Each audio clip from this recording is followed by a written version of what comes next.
নমস্কার বন্ধুরা, অঞ্জনার রন্ধনশালায় আরও একটি নতুন পর্বে আপনাদের সকলকে স্বাগত জানাই। আজ আমি চিকেন রেজালা রেসিপিটা আপনাদের সঙ্গে শেয়ার করব। এটা ফ্রাইড রাইস, পোলাও, লুচি, পরোটা যে কোনো জিনিসের সাথে খেতে কিন্তু খুবই অসাধারণ লাগে। বাচ্চা বড় আমরা সকলেই কিন্তু এই রেজালা খেতে খুবই পছন্দ করি। তো চলুন কি করে বানিয়েছি দেখে নেওয়া যায়। এখানে আমি 2 চামচ পোস্ত নিলাম আর 7-8টা মতন কাজু বাদাম নিয়েছি। নিয়ে এটা আমি শুকনো ঘুরিয়ে আগে আমি একটা পাউডারের মতো তৈরি করে নেব। এবার আমি 2 চামচ মগজদানা দিলাম, দিয়ে একটা মিহি পেস্ট বানিয়ে নিচ্ছি। মগজদানাটা আগে আমি একটু ভিজিয়ে রেখেছিলাম। দেখুন একদম মিহি করে এটা কিন্তু পেস্ট বানিয়ে নিতে হবে। এবার আমি 1 ইঞ্চি একটু আদার টুকরো নিলাম, 6-7 কোয়ার মতো রসুন, 5টার মতন কাঁচা লঙ্কা নিলাম, নিয়ে এবার এটাকেও একটা মিহি পেস্ট বানিয়ে নিচ্ছি।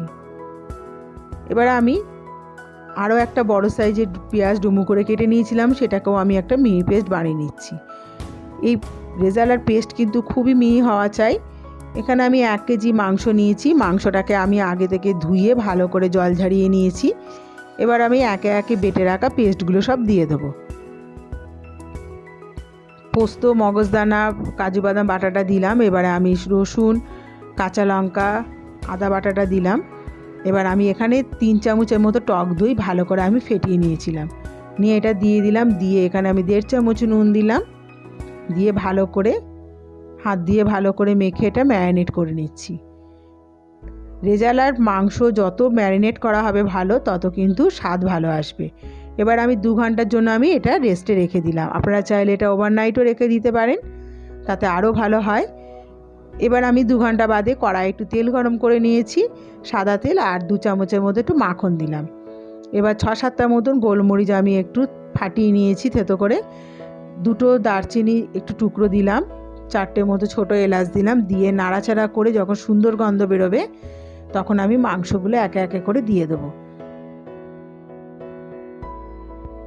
দিয়ে এগুলোকে একটু উল্টে পাল্টে আমি একটু হালকা করে ভেজে নেব। গ্যাসের আঁচটা কিন্তু খুব সিম আঁচের মধ্যে রেখে এটা রান্না করতে হবে, তাতে কিন্তু এটা ভাপেতেই এটা রান্না হবে সুন্দর। এখানে কোনো রকম জল দেওয়া যাবে না। এবার আমি অপর দিকে ওটা ভাজা হতে হতে আমি কড়াতে আরেকটু তেল গরম করে নিয়ে পেঁয়াজ বাটাটা কিন্তু তখন আমি দিইনি, একটু হালকা করে একটু গ্যাসে নেড়ে নিচ্ছি তেলে। এতে কিন্তু গন্ধটা খুব সুন্দর লাগে।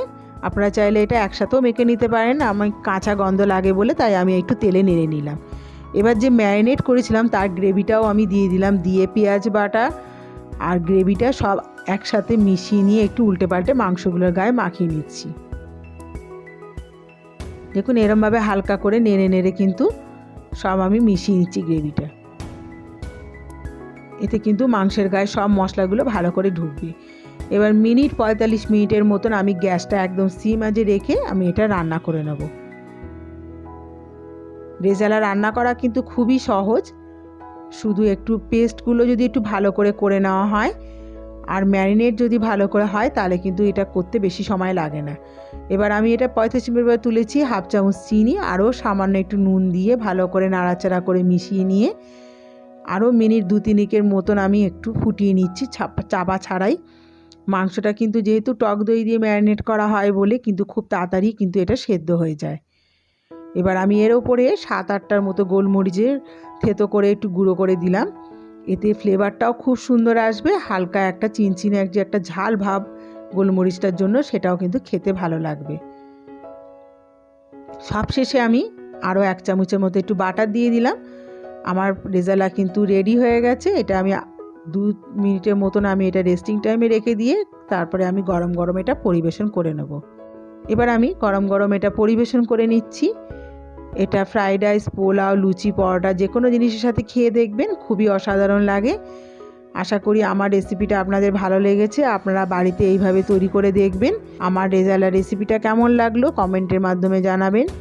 যদি ভালো লেগে থাকে তাহলে একটা লাইক আর শেয়ার করবেন। আমার চ্যানেলে যদি নতুন হয়ে থাকেন তাহলে আমার পাশে থেকে চ্যানেলটাকে অবশ্যই সাবস্ক্রাইব করবেন আর পাশে থাকা বেল আইকনটা ক্লিক করে দেবেন, যাতে আমি নতুন কোনো রেসিপি ছাড়লে আপনাদের কাছে সবার আগে পৌঁছে যায়।